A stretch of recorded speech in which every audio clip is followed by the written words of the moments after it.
Voilà, en attendant que ça s'affiche, bonsoir à tous. Pour ma part, je vais vous raconter une histoire, l'histoire du plan Lumière de Lausanne. Au travers des yeux d'un auteur de projet, Florence vous a raconté l'histoire d'un autre plan Lumière au travers des yeux d'un maître d'ouvrage. Et je crois que c'est assez intéressant de voir un petit peu les deux. Alors d'abord, en petite introduction, mais qui sommes-nous? On est effectivement une agence qui vient de Belgique. Je me suis récemment regroupée avec un autre concepteur, donc on a changé de nom, donc c'est plus Redance 35, mais c'est pas Curtain Friends. On est 7 pour le moment. Et dans le cadre du plan Lumière de Lausanne, on s'était associé à un autre bureau d'études qui s'appelle Congo Bleu et qui a travaillé plus sur la partie événementielle et qui travaille d'ailleurs toujours sur la partie aussi illumination de Noël. Alors voilà un petit peu un aperçu des références sur lesquelles on travaille, qui sont des sites plus ou moins grands, puis la grande place de Bruxelles, l'image centrale, jusqu'à des sites de quartiers, notamment sur Bruxelles, des quartiers assez simples de la périphérie. Alors sur la Suisse, on y est effectivement depuis plusieurs années. Là, il y a tous les projets sur lesquels on travaille. Depuis des plans lumière, parce qu'effectivement, ma formation d'urbaniste m'a dirigée vers ces études-là, mais je suis architecte aussi, et donc la concrétisation des projets est aussi importante. Et donc, c'est pour cela qu'on aime bien aller jusqu'au bout et de voir la réalité. Alors, le pourquoi et comment d'un plan lumière, je crois que Florence a bien expliqué, et je crois qu'on partage là aussi avec nos maîtres d'ouvrage, c'est que ce plan lumière, c'est vraiment un plan de gestion, un plan directeur qui puisse vraiment être utile, et comme disait aussi Florence, ne reste pas dans un tiroir pour les années à venir.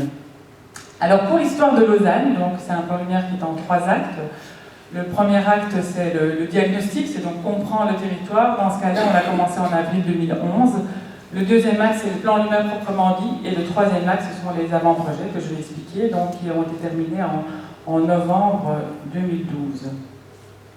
Alors, la méthodologie qui est vraiment importante, la méthodologie de travail sur laquelle nous basons nos plans lumière, c'est vraiment de travailler en concertation avec les différents services. Alors d'abord, les services industriels de Lausanne qui nous ont accompagnés tout au long de ce processus de manière vraiment très suivie, mais aussi tous les services de la ville de Lausanne. On a fait beaucoup de réunions, que ce soit en bilatéral ou de manière plus complète. Alors le travail par couche, je fais toujours l'analogie du travail de l'éclairagiste ou du concepteur lumière avec celle d'un peintre. On travaille toujours sur différentes couches. Alors quand on travaille à l'échelle d'une ville, c'est évidemment beaucoup plus important, mais donc on réfléchit toujours à ces différentes couches. Alors, un plan lumière, c'est des grandes intentions, et ça on l'explique toujours au départ, et je crois que parfois c'est un petit peu difficile à comprendre. On ne fait pas un projet, on fait des recommandations d'ordre général. Après se développent des projets de réalisation. Et donc le plan lumière sert de guide pour après d'autres concepteurs, parfois c'est nous, parfois c'est d'autres, mais donc c'est vraiment ça qui est expliqué. Alors évidemment, pour un peu plus expliquer cette théorie, on applique sur des avant-projets, donc dans l'acte 3 du plan lumière, des recommandations. Alors, comment s'est déroulé le diagnostic? Le diagnostic du plan lumière de Lausanne, mais on a développé cette méthodologie évidemment sur tout le plan lumière, se base sur 3 grands chapitres. La compréhension de la ville au travers de son histoire, mais aussi de manière plurielle, et j'ai pris l'illustration d'un livre ici, parce qu'on entre dans l'histoire de la ville par différents biais, notamment la littérature ou le cinéma, vous allez voir aussi dans le cas de Lausanne. Comprendre les usages, je vais l'expliquer, et comprendre l'éclairage public. Alors, il résulte justement de cette compréhension de la ville, de son histoire, de sa littérature, de tout ce que des témoins peuvent nous raconter sur le territoire, une proposition, et de cette proposition est notamment né le titre du plan lumière. On aime bien donner des titres à nos histoires, c'est normal pour une histoire. Et ici, le titre de l'histoire du plan lumière de Lausanne est tiré d'un court-métrage de Jean-Luc Godard qui dit « Lausanne, c'est du gris, du vert et du bleu ». Et on a trouvé ça tellement juste par rapport à l'évolution du territoire qu'on y a donné le nom pour notre plan lumière. Alors le deuxième thème, c'est les usages. Donc effectivement, quand on réfléchit à la nuit, on réfléchit à ceux qui vivent la nuit, donc la compréhension de ces usages est fondamentale. Alors il y a d'abord une compréhension théorique qui est de répertorier, on voit ici une carte d'un des temps de la nuit, de répertorier où se trouvent les activités une fois la nuit tombée, et puis de voir un petit peu comment elles bougent sur un territoire. La deuxième approche, c'est celle des marches exploratoires.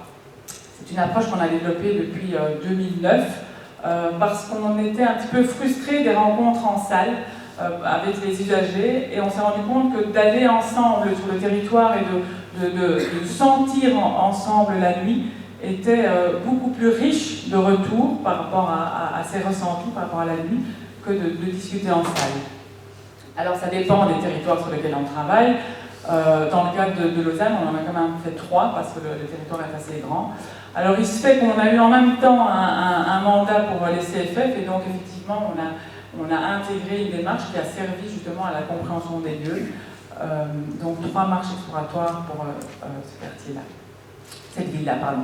Alors, troisième point important du diagnostic, évidemment, c'est l'éclairage, puisque, a priori, c'est la demande principale, c'est d'analyser l'éclairage public. Et donc, on analyse les données, mais surtout, on se promène. Je ne sais pas qui a dit qu'on avait besoin de bonnes chaussures pour être éclairagiste, mais effectivement, on a besoin de bonnes chaussures pour parcourir toutes les rues de nuit. Et donc, ça aboutit à des cartes ici, notamment, c'est une carte de température de couleur. Après ce diagnostic, qui, alors, pour ce qui concerne le plan lumière de Lausanne, a pris quand même quelques mois pour entrer justement dans cette compréhension du territoire selon ces 3 facettes, on établit le plan lumière proprement dit, donc ce schéma directeur. Et ce schéma directeur, en tout cas pour la ville de Lausanne, était basé sur 3 grands chapitres. La question du fond, j'ai parlé des couches, la similitude avec le travail des peintres, donc on travaille aussi par couches, alors on appelle la couche de fond la couche de l'éclairage public, donc la question de cette recomposition est vraiment importante, je vais l'expliquer après. Et puis évidemment, chaque territoire est spécifique, et donc de l'étude du diagnostic et de la compréhension du territoire, on en déduit les spécificités, et par la lumière aussi, on peut raconter cette histoire-là. Et puis, la spécificité de Lausanne, c'est qu'on a vraiment tenu à avoir un travail plus approfondi dans les quartiers. Dans différents quartiers, on va le voir ici. Alors, en ce qui concerne les propositions du fond, alors, je n'ai évidemment pas présenté toutes les cartes, mais ici, c'est la carte des températures de couleur.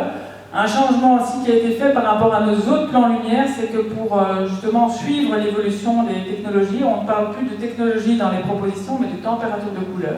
C'était une manière à ce que le plan lumière puisse s'adapter au fur et à mesure des années. Donc on aboutit à des cartes comme ça, qui sont évidemment zoomées sur chacune des rues du territoire. Et puis les autres cartes de température de couleur, c'est d'éclairage public, donc du fond, c'est des cartes qui racontent toutes les propositions de hauteur et d'implantation. Alors évidemment, quand on fait un plan lumière, il ne s'agit pas de tout recommencer, puisque l'éclairage public n'est amorti qu'au bout de 20 ans. Et donc c'est tout un travail de recomposition du territoire qui est vraiment intéressant. Je crois que c'est même plus intéressant que de tout recommencer. Donc c'est cette analyse de l'existant et de voir comment on peut être plus cohérent sur le territoire qui guide notre démarche. Alors ici, on a travaillé par typologie, c'est-à-dire qu'on a défini une quinzaine de typologies qui permettaient justement de faire les préconisations en matière d'implantation. Donc, ces typologies sont illustrées par des coupes avant-après qui montrent un petit peu l'évolution des propositions d'éclairage public.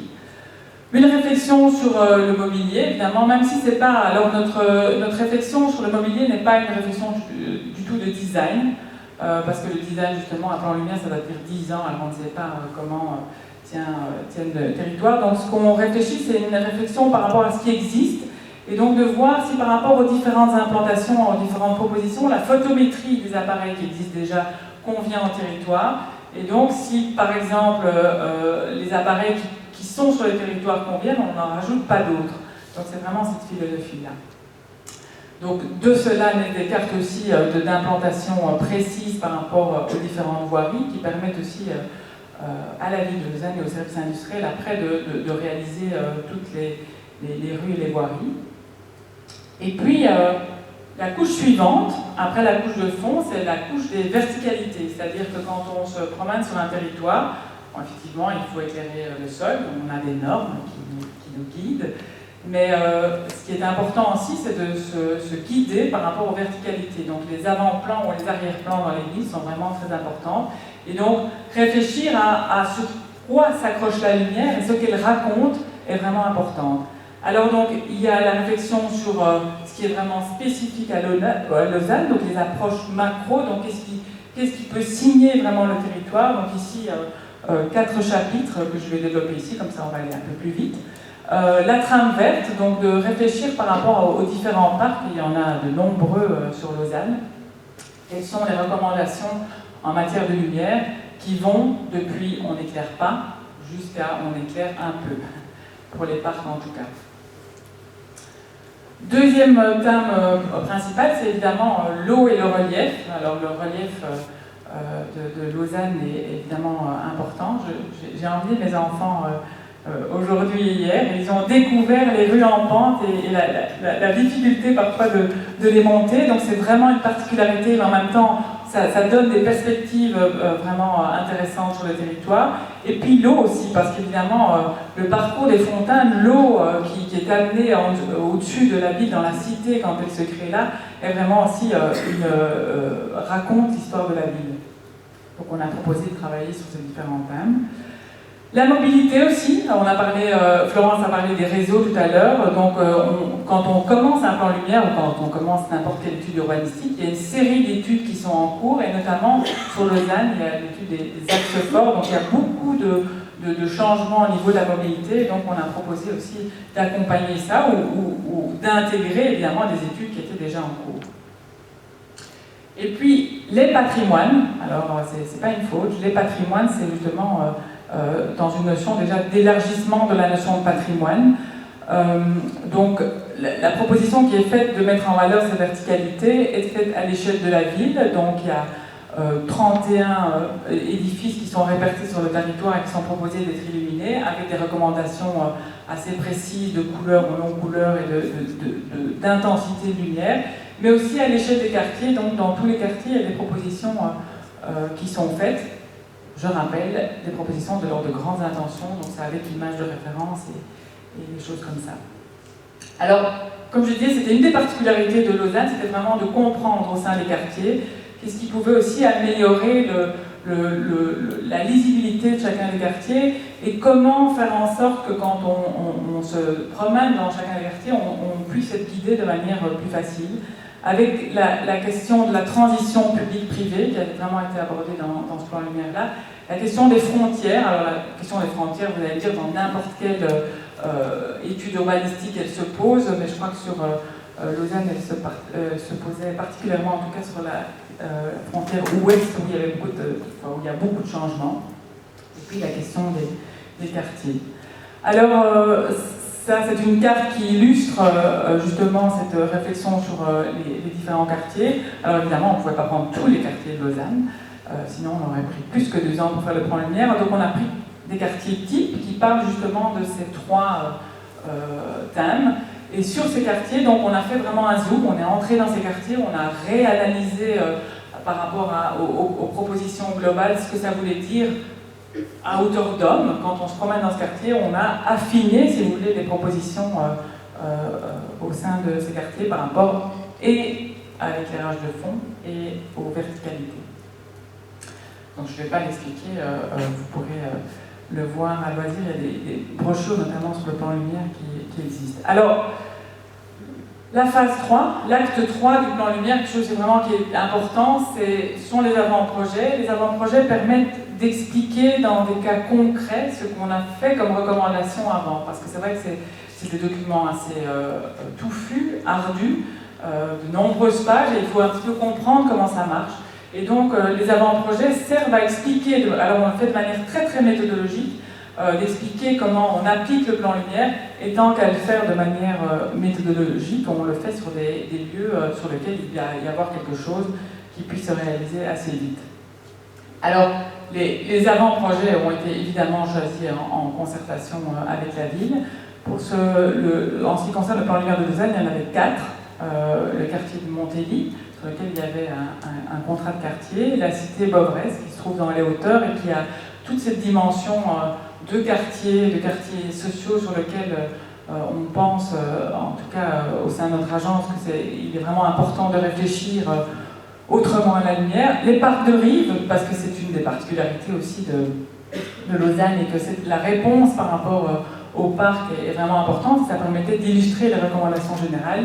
Et puis une autre des particularités, les liaisons verticales, que nous avons appelées comme ça, donc tous ces escaliers, ces rues en pente, ces escalators urbains, enfin toutes ces réflexions-là, comment les éclairer. Alors je ne vais pas tout expliquer, évidemment, sinon je prendrai toute la parole, mais je vais juste expliquer peut-être la cité Bovresse sur laquelle on a travaillé. Un territoire un peu plus circonscrit sur lequel on a proposé de réfléchir par rapport à une rénovation de l'éclairage public et par rapport à la signature de repères spécifiques. Donc on a proposé de remettre en lumière ce quartier par rapport à la ville qui aujourd'hui disparaît une fois la nuit tombée. Donc c'est aussi le pouvoir de la lumière, c'est parfois de faire réapparaître dans la nuit quelque chose qui disparaît. Donc on a proposé de travailler sur le repère de ces tours hautes dans le cadre d'un projet participatif. On va voir quelques images ensuite. Donc voilà rapidement cet avant-projet avec effectivement des propositions assez précises déjà de matériel. Et puis vous allez me dire, et après, mais qu'est-ce qui se passe après? Qu'est-ce qu'on fait du plan lumière? Donc la planification, donc le plan lumière se termine par une planification très précise sur 10 ans avec des montants, alors une planification chiffrée évidemment puisque la ville doit avoir ces informations pour les mettre en place.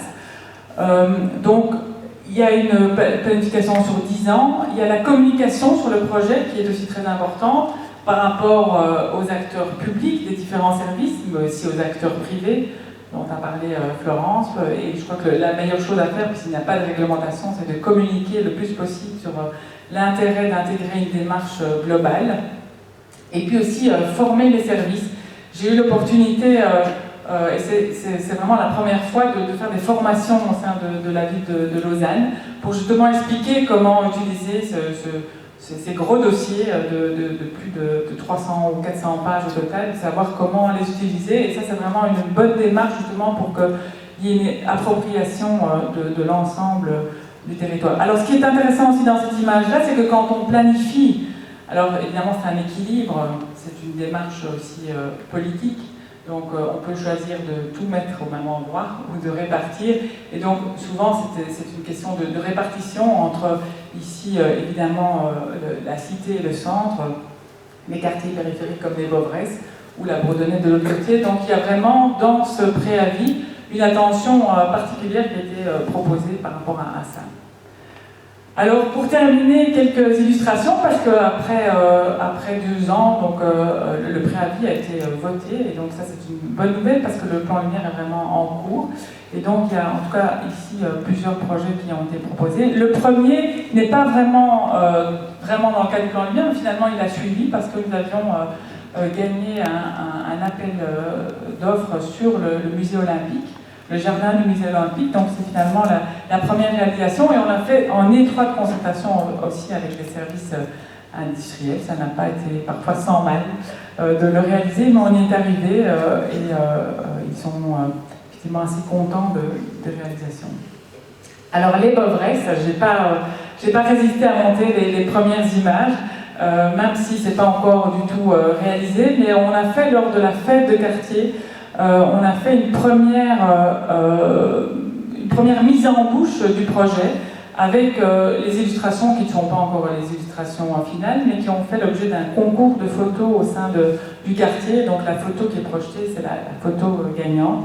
Et on voit en bas la fête de quartier qui a présenté ces réalisations, et donc ça donne l'amorce justement de cette réflexion sur le quartier. Et puis, dernier projet qui était en cours, donc là il est tellement en cours que ce sont les essais qui ont été réalisés. Tout projet d'éclairage commence par un essai, et donc ça c'est un projet sur l'avenue César Roux avec 3 repères ou 3 endroits spécifiques. Outre l'éclairage public, c'est donc le tunnel de la Barre, l'école de couture, et puis plus loin on n'a pas encore fait les essais de la bibliomédia, donc qui permettent justement d'entrer dans la concrétisation et après de pouvoir faire des recommandations dans le cadre d'un plan lumière qui soit beaucoup plus concrète et beaucoup plus pragmatique. Donc voilà, j'espère que je vous ai donné envie d'aller voir un peu plus avant dans ces gros documents et de vous documenter par rapport à ça. Alors donc en conclusion, donc, nous travaillons sur des études qui sont en même temps réalistes et pragmatiques, mais qui n'empêchent, alors c'est parfois un peu, oui mais si vous êtes dans les mêmes mobiliers urbains, dans la même réflexion, vous n'avez pas de créativité, au contraire, je crois que l'apport artistique peut s'intégrer tout à fait dans cette démarche pragmatique et c'est vraiment notre volonté au sein de notre agence.